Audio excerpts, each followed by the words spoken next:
Bonsoir, bienvenue au journal. À la une de cette édition, ce rapport des Nations Unies qui accable la République démocratique du Congo et surtout les agents publics accusés de nombreuses violations des droits de l'homme. 58% des cas enregistrés dans ce pays sont imputés à ces agents publics avec en prime 591 cas d'exécution sommaire enregistrés les 6 premiers mois de l'année 2017. Ce rapport vient d'être publié par l'Organisation des Nations Unies. Plan sur ce rapport qui dérange à Kinshasa dans cette édition du 20h. Le 20h également, ce sont ces rues qui grondent du côté de Conakry en Guinée. Alpha Condé sera-t-il candidat pour un troisième mandat?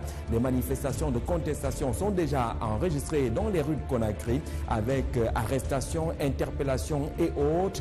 Il ne s'est pas encore prononcé, le président guinéen, mais quelques faits, actes et autres indiquent qu'il pourrait briguer un troisième mandat en 2020. Des réactions violentes sont enregistrées dans ce pays. Et puis l'Afrique face à ces maladies considérées comme les maladies occidentales, les AVC et autres qui déciment les Africains avec parfois des causes qui ne sont pas loin. L'exposition au mercure, par exemple, fait partie de ces causes. À Douala, la restitution des études relatives à quelques cas de pollution liés au mercure indique justement les risques d'atteinte de ces maladies dites occidentales qui frappent aujourd'hui le Cameroun. Mesdames, voilà pour la vitrine du 20h.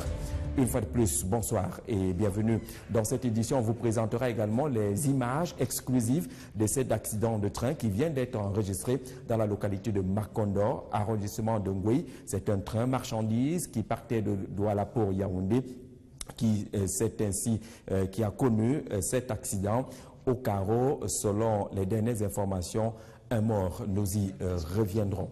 Le temps d'aller en République démocratique du Congo et ce rapport des Nations Unies sur l'état des droits de l'homme dans ce pays. Les agents publics sont principalement responsables des cas dénoncés dans ce rapport avec des accusations qui tournent autour de 58% de taux de responsabilité dans les chiffres proposés par les Nations Unies. Ceux liés aux exécutions sommaires suscitent quand même des inquiétudes. 591 cas d'exécution sommaire enregistrés pendant les 6 premiers mois de l'année 2017. Michel Seré-Tchoumi.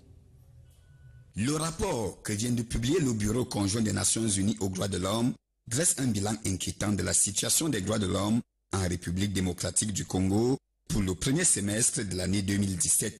D'entrée de jeu, le document indexe les agents de l'État d'être responsables à 58% des différentes violations recensées. Il s'agit des militaires, des agents de police et des agents de renseignement. Au moins 591 exécutions ont été commises.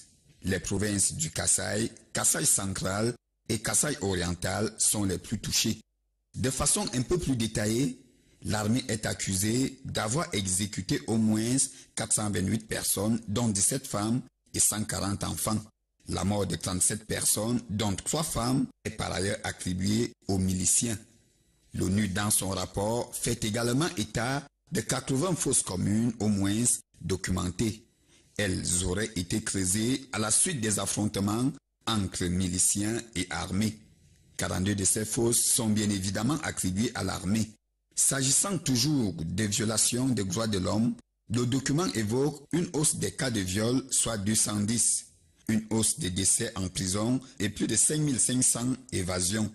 Parmi les violations relevées dans le rapport également, figurent les droits de l'homme à caractère politique avec plus de 170 prisonniers politiques et d'opinion toujours détenus. Le rapport ne manque pas d'évoquer le peu d'efforts engagés par les autorités de Kinshasa pour assurer des enquêtes crédibles et indépendantes sur toutes ces violences évoquées. Et en Guinée, il ne s'agit pas d'un rapport des Nations Unies, mais plutôt les rapports devenus difficiles entre le gouvernement, le président Alpha Condé et les partis politiques de l'opposition. Les rues grondent depuis quelques jours maintenant. Ces rues n'acceptent pas l'éventualité d'un troisième mandat pour le président Alpha Condé. Il ne s'est pas encore ouvertement prononcé, mais son retour du sommet de l'Union africaine a laissé échapper quelques indicateurs. Et du coup, ces organisations des jeunes, ces organisations des partis politiques ne veulent pas voir Alpha Condé briller un troisième mandat en 2020. Mathieu Wamba. C'est une foule immense de plus de 2000 jeunes issus du collectif Wankai 2020 qui a défilé hier 25 juillet à Conakry pour protester et dire non au troisième mandat supposé du président Alpha Condé. Ces jeunes qui se sont inspirés du collectif Y en a marre du Sénégal répondaient à ces multiples appels de soutien au président Condé par la Ligue des jeunes de son parti. Parti de l'esplanade du stade du 28 septembre en direction du boulevard Diallo-Telli, au centre administratif de Kaloum, où la manifestation a été dispersée et a dégénéré face à la police et à la gendarmerie qui ont essuyé des jets de pierre et lancé des lacrymogènes. Plusieurs jeunes du collectif Wankai, formés d'artistes et d'intellectuels guinéens, ont été arrêtés, au nombre desquels le chanteur de reggae Takana Zion est conduit à la gendarmerie de Matam au sud de Conakry. Si le président Condé est jusqu'ici resté évasif sur la question de sa succession, la jeunesse démocratique du pays dit, elle, vouloir prévenir toute velléité d'accaparement du pouvoir et revendiquer son droit à manifester librement. Le professeur Condé au pouvoir depuis 2010 devrait céder le pouvoir en 2020 au terme d'une élection présidentielle libre et transparente qui lui trouvera un successeur selon les dispositions légales de la constitution guinéenne. Mais les multiples dérives et sorties malencontreuses, comme celle avec les étudiants de l'université Gamel Abdel Nasser de Conakry au sujet des tablettes électroniques, laisse interrogateur. Après ces échauffourées, l'un des membres du collectif Wankai 2020, le chanteur Gianni Alpha en liberté, a promis de se rendre à Matam chercher les autres camarades incarcérés, dont le meneur de la contestation Takana Zion, mais de manière pacifique. Quelle valeur faut-il accorder aujourd'hui à ce cessez-le-feu qui est annoncé du côté de la Libye? Les belligérants de la crise libyenne se sont engagés avec les déclarations de bonnes intentions, sauf que cette déclaration de cessez-le-feu n'a pas été signée et du coup on s'interroge sur le processus qui est annoncé, sur l'éventualité d'une élection programmée de ce côté-là. S'agit-il d'un trompe-l'œil ou tout simplement des avancées et un cessez-le-feu sans garantie? Les questions sont posées aujourd'hui, Salamatou Badian. Fayez Sarraj, chef du gouvernement d'entente nationale, et le maréchal Khalifa Haftar, l'homme fort de l'est de la Libye, sont présentés comme les principaux protagonistes de la crise libyenne.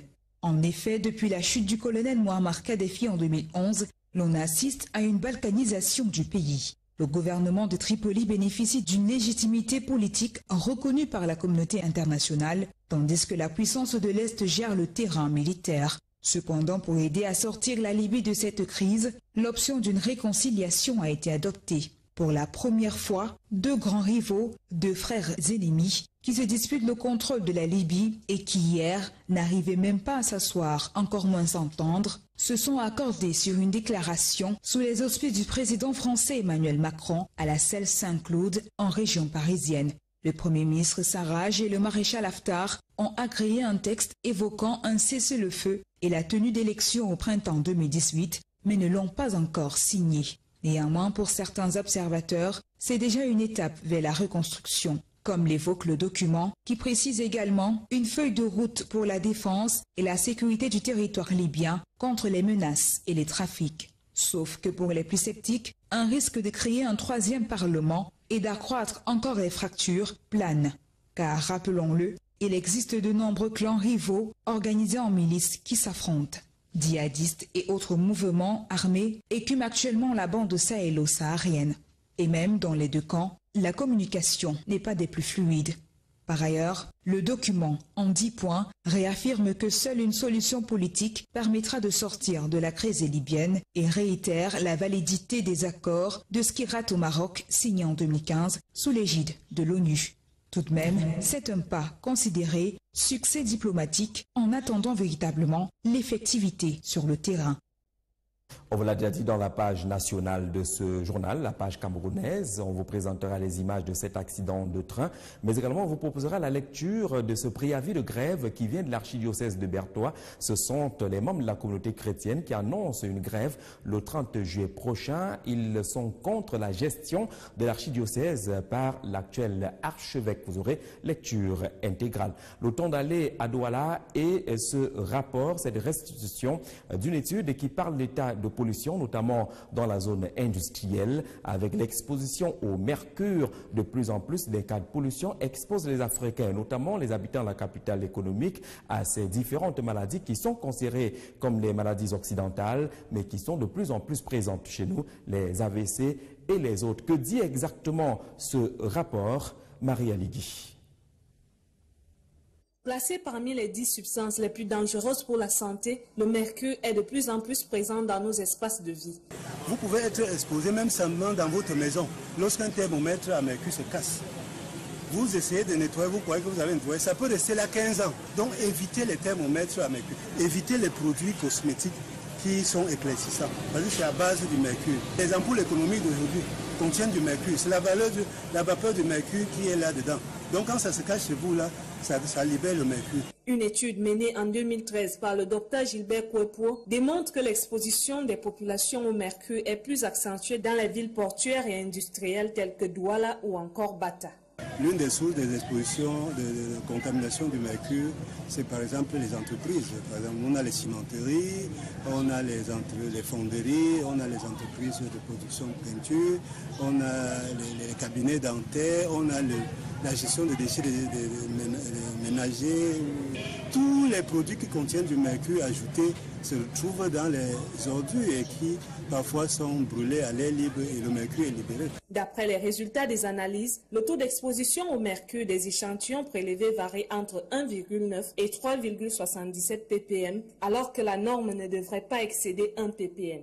Une situation qui entraîne de lourdes conséquences sur la santé des populations. Le principal effet de ce métal, c'est sur le système nerveux, avec notamment une diminution des capacités intellectuelles. Une autre complication qu'il faut préciser de l'exposition au mercure, sont les maladies rénales. Si l'organe qui est chargé d'épurer le corps, de nettoyer le corps est déjà malade, vous voyez, on peut avoir une accumulation des déchets dans l'organisme qui va provoquer des troubles. Ça peut rendre toutes les populations d'une ville, les toc-toc comme on dit chez nous, c'est-à-dire ça réduit le quotient intellectuel. Au regard de l'incivisme qui règne dans la ville de Douala, il y a lieu de se demander si ces comportements ne sont pas liés à l'exposition au mercure. L'économique du Cameroun qui reçoit également une réflexion autour du développement de la production agricole en Afrique au sud du Sahara. Ce sont les organisations paysannes et les instituts de recherche agricole qui sont mobilisés pour trouver les différentes stratégies. Développer l'agriculture pour asseoir une bonne politique économique, mais également repousser les menaces de quelques crises alimentaires. Edmond Foutué.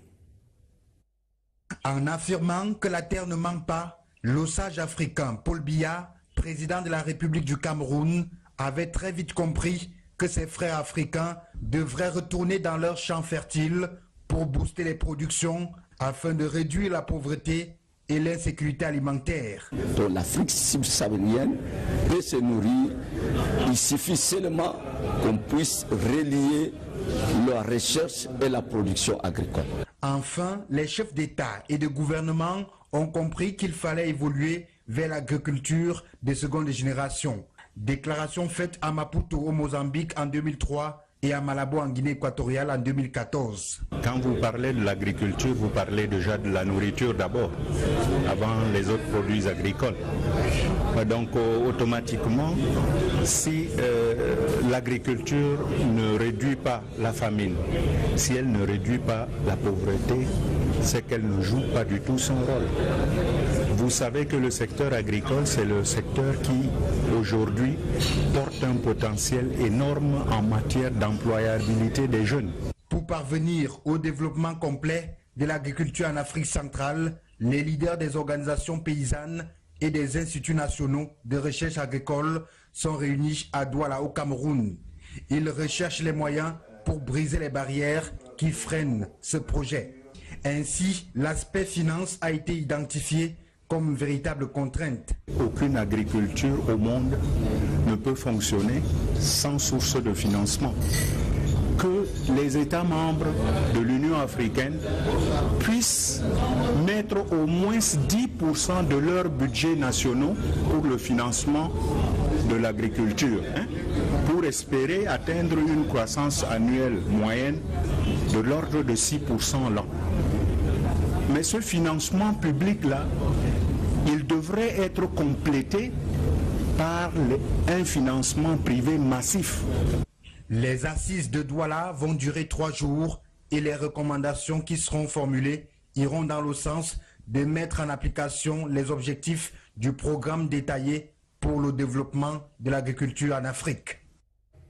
Et ce sont des bonnes nouvelles pour le centre de l'enfance de Bétamba qui va pouvoir voir son espace prendre de la couleur et de la modernité. C'est l'objet d'une convention qui a été signée aujourd'hui. L'institution camerounaise de l'enfance de Bétamba qui va bénéficier de l'implication du ministère de la Défense et particulièrement du génie militaire. Le ministère délégué à la présidence, Charles de la Défense et le ministre des Affaires sociales ont procédé donc à la signature de cette convention aujourd'hui. Les travaux vont coûter un peu plus d'1 milliard 598 millions de francs CFA pendant 36 mois pour voir le centre de Bétamba reprendre de très belles couleurs. Je vous propose à cet effet d'écouter les impressions et la réaction du ministre des Affaires sociales. L'institution camerounaise de l'enfant, comme on l'a dit tout à l'heure, elle a été créée en 1952 par l'administration coloniale et elle a été retrocédée à l'administration camerounaise en 1968. Elle était là pour lutter contre la criminalité juvénile. Donc tous les enfants qui étaient délinquants y allaient et déjà il y avait une façon de les réhabiliter, de les insérer, n'est-ce pas, dans la société en leur apprenant des petits métiers, que ce soit dans la menuiserie, la maçonnerie, la mécanique auto, la vannerie, bref, tous ces petits métiers pour leur permettre de se réinsérer dans la société. Donc nous pensons qu'il est temps aujourd'hui de redynamiser cette formation professionnelle et permettre à ces enfants qui ont perdu tous les repères, n'est-ce pas, de se réinsérer dans la société. Ce journal est repris en direct par les téléspectateurs de Vision 4 RCA et on poursuivra avant la fin de cette édition notre série consacrée à l'inauguration de la chaîne de télévision Vision 4 RCA avec un arrêt sur ces différentes décorations, la reconnaissance de la République centrafricaine. Le temps d'aller à Douala, on vous le disait depuis hier, la capitale économique du Cameroun traverse des moments difficiles, abondantes pluies, mais également des problèmes dans la gestion des ordures ménagères. Les points de décharge semblent être saturés et du coup, la gestion devient un véritable casse-tête. Edmond Fautué. Selon la société chargée de l'hygiène et de la salubrité au Cameroun, environ 1400 tonnes d'ordures sont collectées par jour dans la capitale économique camerounaise. Les images parlent d'elles-mêmes. Le principal point de décharge des ordures à Douala, situé à PK10, est déjà surchargé.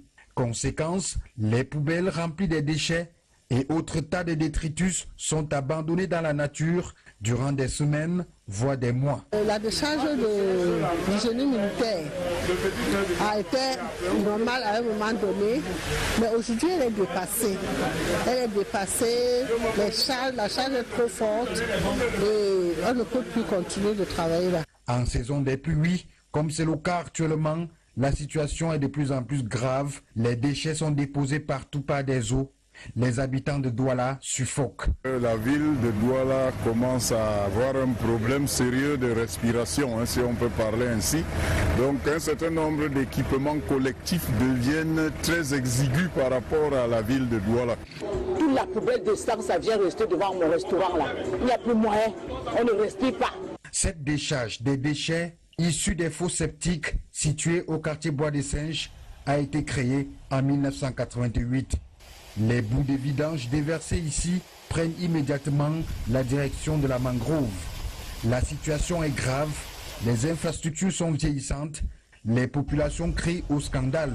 La communauté urbaine de Douala parle d'un projet urgent en gestation, celui d'éloigner tout d'abord les points de décharge. C'est un programme très important pour la ville de Douala dans le cadre du traitement des déchets. Notre terrain de 71 hectares en Gombe, qui va donc abriter la nouvelle décharge, puisque le PK10 est déjà surchargé, et d'autres systèmes de traitement de déchets chimiques et autres déchets solides. Mais en attendant la mise en application de ce projet, il y a un grand risque d'enregistrer plus de malades en cette saison des pluies. Lorsqu'on entrait dans ce studio, on annonçait encore que la ligne de chemin de fer entre Douala et Yaoundé était coupée à la suite d'un accident, un déraillement enregistré en fin d'après-midi. C'est le train marchandises qui partait de Douala pour Yaoundé qui a connu ce déraillement dans la localité dite Makondo, arrondissement de Ngwei. On parle d'un train qui a vu 9 wagons au total qui se sont détachés et se sont renversés. 4 wagons qui transportaient du gasoil, 5 qui transportaient de l'essence. Et vous avez vu dans ces images justement les pertes en matière de ces carburants. Les autorités sont descendues sur le terrain pour faire le constat. Selon les premières informations, un mort aurait été enregistré, un agent de sécurité d'une société de gardiennage. Le préfet du département de la Sanaga-Maritime a pris des dispositions pour éviter un cas d'incendie compte tenu de l'écoulement de ces produits, de ces carburants et éviter une autre catastrophe. Les forces de l'ordre vont veiller autour de ces citernes qui jonchent encore de ce côté du tracé ferroviaire. La grue, lorsqu'on a entré dans ce studio, n'était pas encore arrivée sur les lieux pour libérer la voie ferrée. Nous allons naturellement rester attentif au déroulement de cette information, ce déraillement enregistré donc sur la ligne de chemin de fer entre Yaoundé et Douala. Dans l'actualité également, on vous l'a dit, c'est une correspondance pas comme les autres qui a été enregistrée aujourd'hui. Elle est signée de la communauté chrétienne de l'archidiocèse de Bertoua. C'est une lettre qui est adressée au gouverneur de la région de l'Est. Le malaise de ce côté-là est contenu dans une lettre, une note d'information qui annonce que cette grande communauté chrétienne va entrer en grève le 30 juillet prochain. Elle conteste la gestion de l'archidiocèse de Bertoua. Vous voyez la photographie de l'archevêque qui s'affiche, qui est très contestée selon cette communauté chrétienne. Et la liste des signataires accompagne d'ailleurs cette correspondance adressée au gouverneur de la région de l'Est, Grégoire Vongo, qui se trouve naturellement ici à Yaoundé dans la suite des travaux liés à la conférence semestrielle des gouverneurs de région. Autre sujet d'actualité, c'est également la prestation de serment des nouveaux membres de l'Elections Cameroun. C'était une audience spéciale aujourd'hui à la Cour suprême de Yaoundé. Le premier président de la Cour suprême en a profité pour donner des instructions, des orientations dans la conduite justement du travail qui attend désormais ces nouveaux membres d'Elections Cameroun qui ont donc ainsi prêté serment. Madame Amougou, Néa Bena et Kobena, Apolline Marie, il y a également Bele Amougou Dieudonné et Peter Mbou, les 3 nouveaux membres justement du Conseil électoral d'Elections Cameroun qui ont donc prêté serment aujourd'hui et qui doivent avoir comme compagnon le droit, parce qu'ils doivent dire le droit selon les propos du premier président de la Cour suprême aujourd'hui ici à Yaoundé. Et comme on vous le disait, le journal est repris en direct par Vision 4 en République centrafricaine, ce pays qui n'a pas encore oublié la grande cérémonie de vendredi dernier, cérémonie d'inauguration du siège de Vision 4 RCA par les soins du président de la République, le professeur Faustin Archange Touadéra, qui en a profité pour saluer cet investissement camerounais de Jean-Pierre Amougou Belinga. Et pour matérialiser tout cela, des décorations ont été remises sur le champ par les soins et par les mains, comme on le dit souvent, du président de la République en personne. Parfait ici.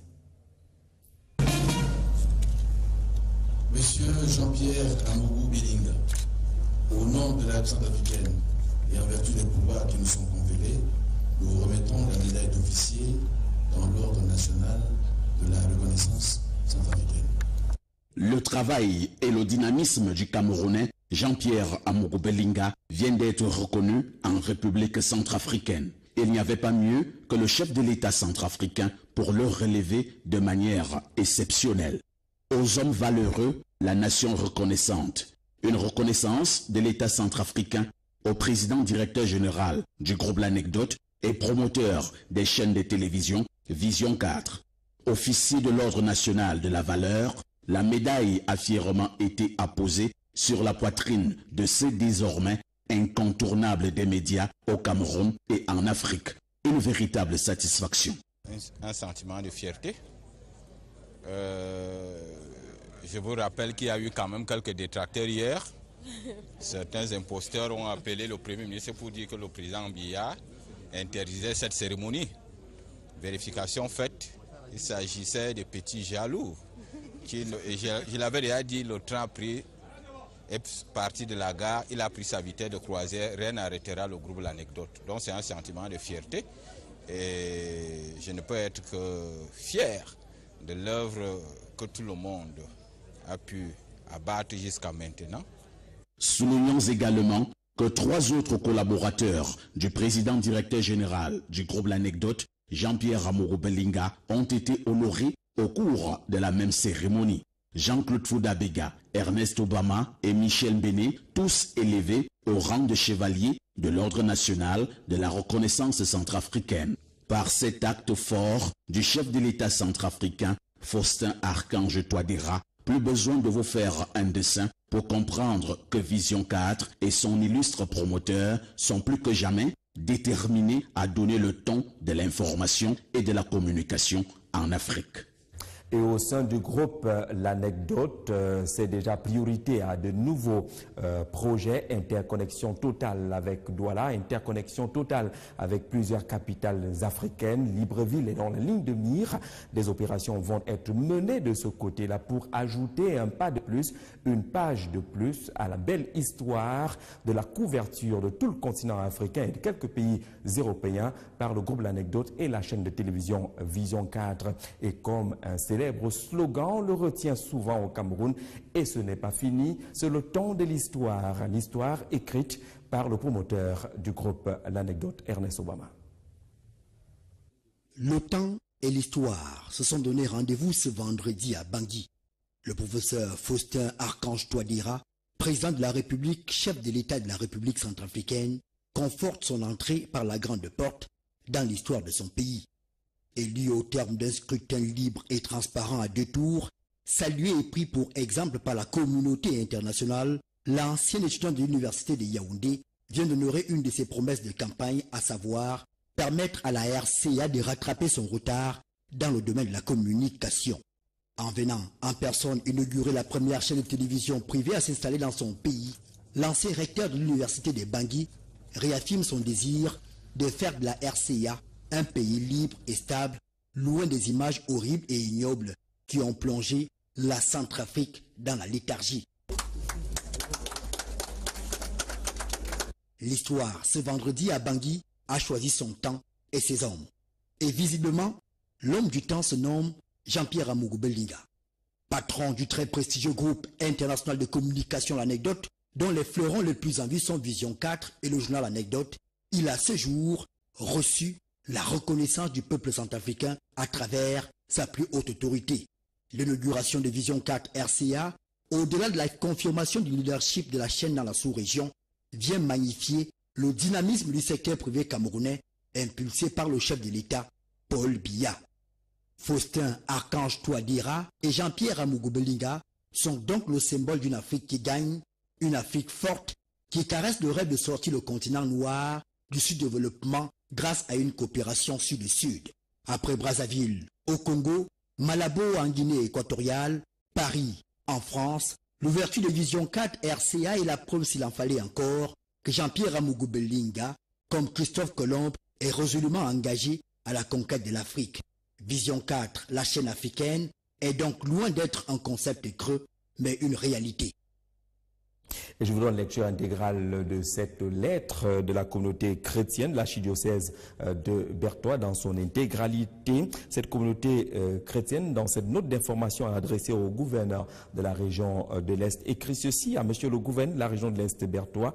Monsieur, nous, membres de la communauté chrétienne de l'archidiocèse de Berthois, avons l'honneur de venir auprès de votre haute bienveillance manifester notre indignation et notre ras-le-bol suite aux exactions et à la mauvaise gestion de notre archidiocèse par l'archevêque des lieux, Monseigneur Joseph Atanga. Cette attitude incarne la révolte des opprimés, le combat des désespérés que nous sommes. Elle traduit aussi la crainte quant à l'avenir de la chrétienté dans notre région. Aussi, voulons-nous informer d'un mouvement de grève générale pacifique prévu pour le dimanche 30 juillet 2017 à partir de 7h à la cathédrale Sainte-Famille de Berthois. Veuillez croire, monsieur le gouverneur, en notre très haute considération. Je précise justement que des vérifications et des recoupements sont actuellement effectués à Berthois pour authentifier cette correspondance qui circule dans toutes les rédactions en ce moment précis. Voilà, c'est ici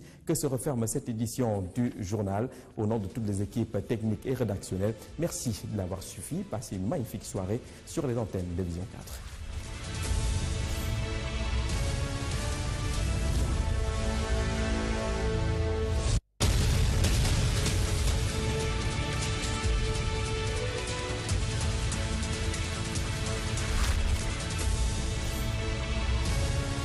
Le peu d'efforts engagés par les autorités de Kinshasa pour assurer des enquêtes crédibles et indépendantes sur toutes ces violences évoquées.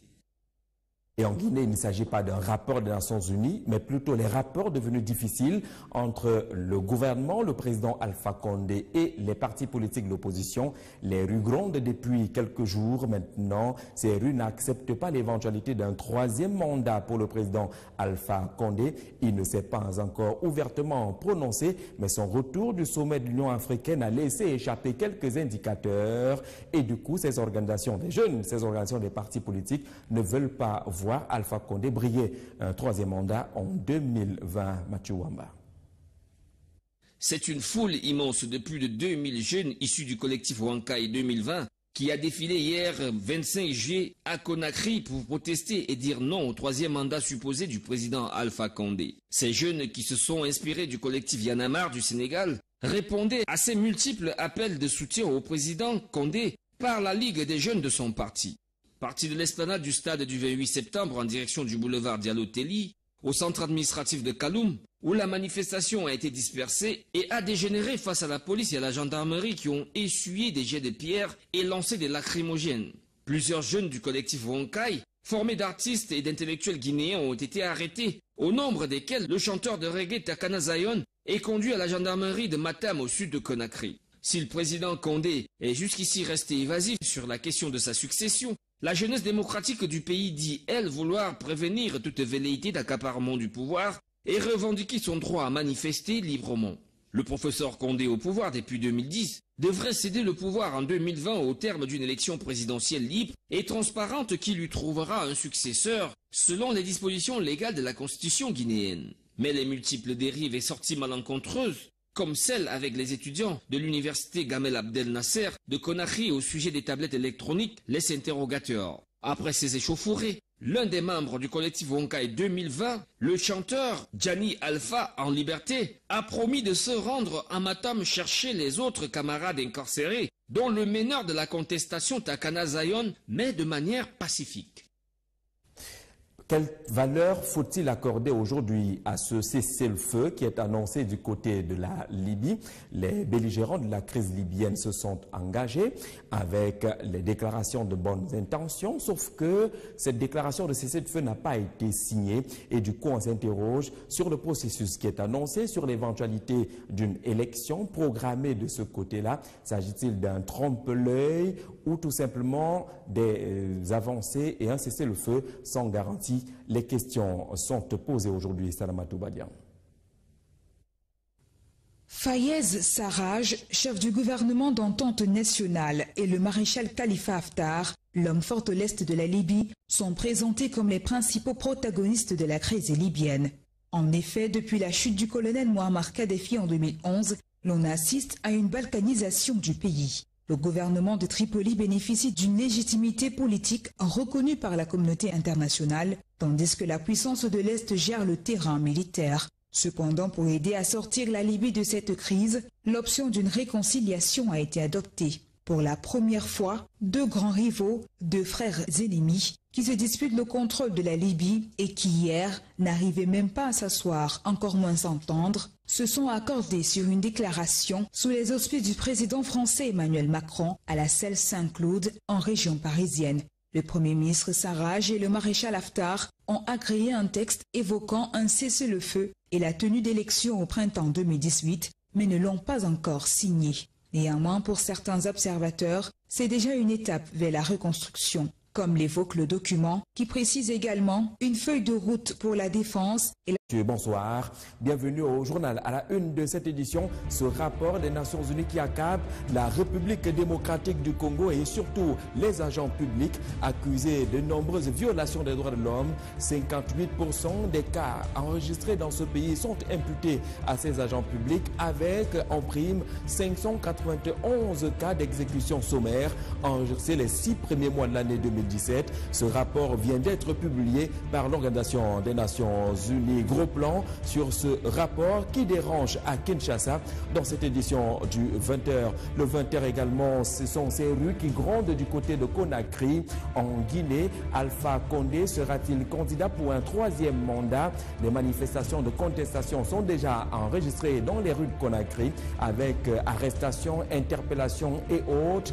Il ne s'est pas encore prononcé, le président guinéen, mais quelques faits, actes et autres indiquent qu'il pourrait briguer un 3e mandat en 2020. Des réactions violentes sont enregistrées dans ce pays. Et puis l'Afrique face à ces maladies considérées comme les maladies occidentales, les AVC et autres qui déciment les Africains avec parfois des causes qui ne sont pas loin. L'exposition au mercure, par exemple, fait partie de ces causes. À Douala, la restitution des études relatives à quelques cas de pollution liés au mercure indique justement les risques d'atteinte de ces maladies dites occidentales qui frappent aujourd'hui le Cameroun. Mesdames, voilà pour la vitrine du 20h. Une fois de plus, bonsoir et bienvenue. Dans cette édition, on vous présentera également les images exclusives de cet accident de train qui vient d'être enregistré dans la localité de Makondo, arrondissement de Ngoué. C'est un train marchandise qui partait de Douala pour Yaoundé qui a connu cet accident au carreau. Selon les dernières informations, un mort. Nous y reviendrons. Le temps d'aller en République démocratique du Congo et ce rapport des Nations Unies sur l'état des droits de l'homme dans ce pays. Les agents publics sont principalement responsables des cas dénoncés dans ce rapport avec des accusations qui tournent autour de 58% de taux de responsabilité dont les chiffres proposés par les Nations Unies, ceux liés aux exécutions sommaires, suscitent quand même des inquiétudes. 591 cas d'exécution sommaire enregistrés pendant les 6 premiers mois de l'année 2017. Michel Seré-Tchoungui. Le rapport que vient de publier le Bureau conjoint des Nations Unies aux droits de l'homme dresse un bilan inquiétant de la situation des droits de l'homme en République démocratique du Congo pour le premier semestre de l'année 2017. D'entrée de jeu, le document indexe les agents de l'État d'être responsables à 58% des différentes violations recensées. Il s'agit des militaires, des agents de police et des agents de renseignement. Au moins 591 exécutions ont été commises. Les provinces du Kasaï, Kasaï central et Kasaï oriental sont les plus touchées. De façon un peu plus détaillée, l'armée est accusée d'avoir exécuté au moins 428 personnes, dont 17 femmes et 140 enfants.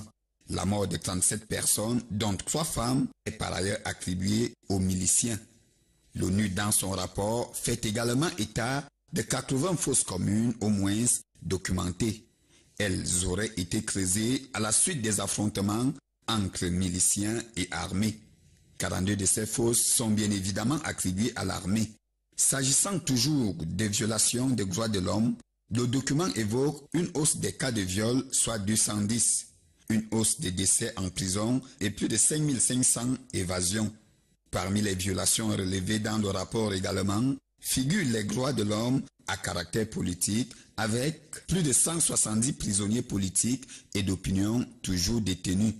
Le rapport ne manque pas d'évoquer. Et on poursuivra avant la fin de cette édition notre série consacrée à l'inauguration de la chaîne de télévision Vision 4 RCA avec un arrêt sur ces différentes décorations, la reconnaissance de la République centrafricaine. Le temps d'aller à Douala, on vous le disait depuis hier, la capitale économique du Cameroun traverse des moments difficiles, abondantes pluies, mais également des problèmes dans la gestion des ordures ménagères. Les points de décharge semblent être saturé et du coup la gestion devient un véritable casse-tête. Edmond Fautué. Selon la société chargée de l'hygiène et de la salubrité au Cameroun, environ 1400 tonnes d'ordures sont collectées par jour dans la capitale économique camerounaise. Les images parlent d'elles-mêmes. Le principal point de décharge des ordures à Douala, situé à PK10, est déjà surchargé. Conséquence, les poubelles remplies de déchets et autres tas de détritus sont abandonnés dans la nature durant des semaines, voire des mois. La décharge de l'hygiène militaire a été normale à un moment donné, mais aujourd'hui elle est dépassée. Elle est dépassée, la charge est trop forte et on ne peut plus continuer de travailler là. En saison des pluies, comme c'est le cas actuellement, la situation est de plus en plus grave. Les déchets sont déposés partout par des eaux. Les habitants de Douala suffoquent. La ville de Douala commence à avoir un problème sérieux de respiration, si on peut parler ainsi. Donc un certain nombre d'équipements collectifs deviennent très exigus par rapport à la ville de Douala. Toute la poubelle de sang, ça vient rester devant mon restaurant là. Il n'y a plus moyen, on ne respire pas. Cette décharge des déchets issus des fosses septiques situés au quartier Bois des Singes a été créée en 1988. Les bouts de vidange déversés ici prennent immédiatement la direction de la mangrove. La situation est grave, les infrastructures sont vieillissantes, les populations crient au scandale. La communauté urbaine de Douala parle d'un projet urgent en gestation, celui d'éloigner tout d'abord les points de décharge. C'est un programme très important pour la ville de Douala dans le cadre du traitement des déchets.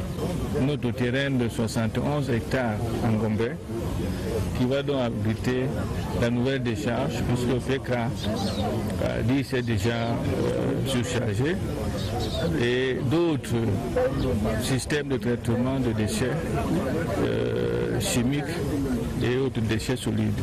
Mais en attendant la mise en application de ce projet, il y a un grand risque d'enregistrer plus de malades en cette saison des pluies.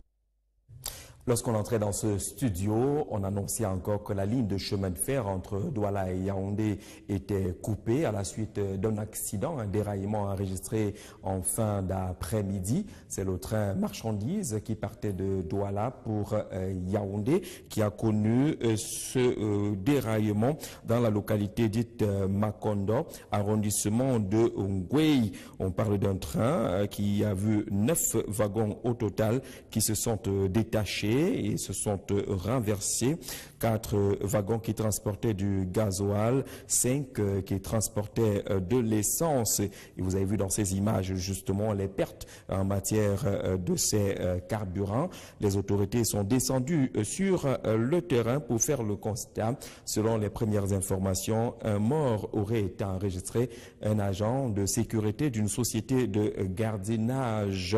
Le préfet du département de la Sanaga-Maritime a pris des dispositions pour éviter un cas d'incendie compte tenu de l'écoulement de ces produits, de ces carburants et éviter une autre catastrophe. Les forces de l'ordre vont veiller autour de ces citernes qui jonchent encore la sécurité du territoire libyen contre les menaces et les trafics. Sauf que pour les plus sceptiques, un risque de créer un 3e parlement et d'accroître encore les fractures plane. Car, rappelons-le, il existe de nombreux clans rivaux organisés en milices qui s'affrontent.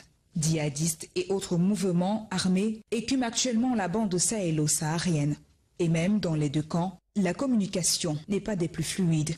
Par ailleurs, le document, en 10 points, réaffirme que seule une solution politique permettra de sortir de la crise libyenne et réitère la validité des accords de Skirat au Maroc signés en 2015 sous l'égide de l'ONU. Tout de même, c'est un pas considéré succès diplomatique en attendant véritablement l'effectivité sur le terrain. On vous l'a déjà dit dans la page nationale de ce journal, la page camerounaise. On vous présentera les images de cet accident de train, mais également on vous proposera la lecture de ce préavis de grève qui vient de l'archidiocèse de Bertoua. Ce sont les membres de la communauté chrétienne qui annoncent une grève le 30 juillet prochain. Ils sont contre la gestion de l'archidiocèse par l'actuel archevêque. Vous aurez lecture intégrale. Le temps d'aller à Douala et ce rapport, cette restitution d'une étude qui parle de l'état de pollution, notamment dans la zone industrielle, avec l'exposition au mercure. De plus en plus, des cas de pollution exposent les Africains, notamment les habitants de la capitale économique, à ces différentes maladies qui sont considérées comme les maladies occidentales, mais qui sont de plus en plus présentes chez nous, les AVC et les autres. Que dit exactement ce rapport? Marie Aligui. Placé parmi les 10 substances les plus dangereuses pour la santé, le mercure est de plus en plus présent dans nos espaces de vie. Vous pouvez être exposé même simplement dans votre maison. Lorsqu'un thermomètre à mercure se casse, vous essayez de nettoyer, vous croyez que vous avez nettoyé, ça peut rester là 15 ans. Donc évitez les thermomètres à mercure. Évitez les produits cosmétiques qui sont éclaircissants, parce que c'est à base du mercure. Les ampoules économiques d'aujourd'hui contiennent du mercure. C'est la vapeur du mercure qui est là-dedans. Donc quand ça se cache chez vous, là, ça libère le mercure. Une étude menée en 2013 par le docteur Gilbert Kouepo démontre que l'exposition des populations au mercure est plus accentuée dans les villes portuaires et industrielles telles que Douala ou encore Bata. L'une des sources des expositions de contamination du mercure, c'est par exemple les entreprises. Par exemple, on a les cimenteries, on a les fonderies, on a les entreprises de production de peinture, on a les cabinets dentaires, on a la gestion des déchets ménagers. Tous les produits qui contiennent du mercure ajouté se retrouvent dans les ordures et qui parfois sont brûlés à l'air libre et le mercure est libéré. D'après les résultats des analyses, le taux d'exposition au mercure des échantillons prélevés varie entre 1,9 et 3,77 ppm, alors que la norme ne devrait pas excéder 1 ppm.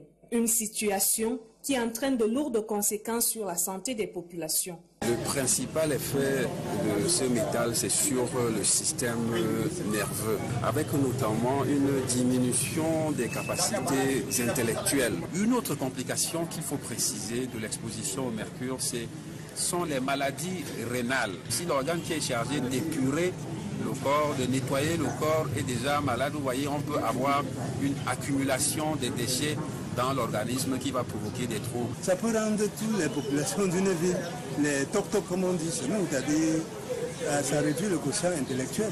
Au regard de l'incivisme qui règne dans la ville de Douala, il y a lieu de se demander si ces comportements ne sont pas liés à l'exposition au mercure.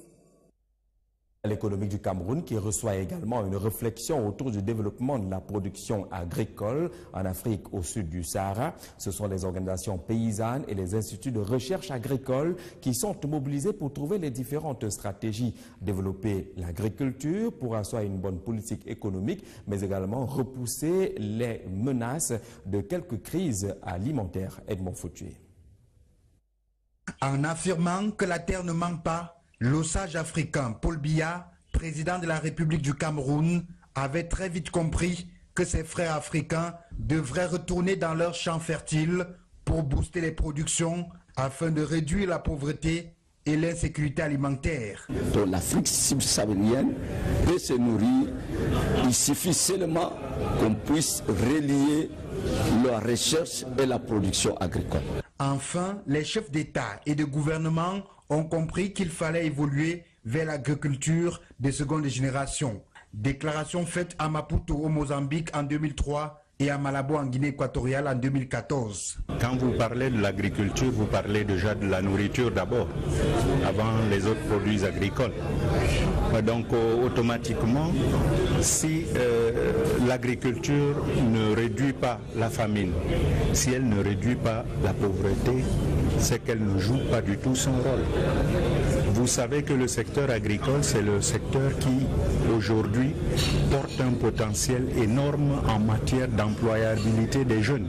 Pour parvenir au développement complet de l'agriculture en Afrique centrale, les leaders des organisations paysannes et des instituts nationaux de recherche agricole sont réunis à Douala au Cameroun.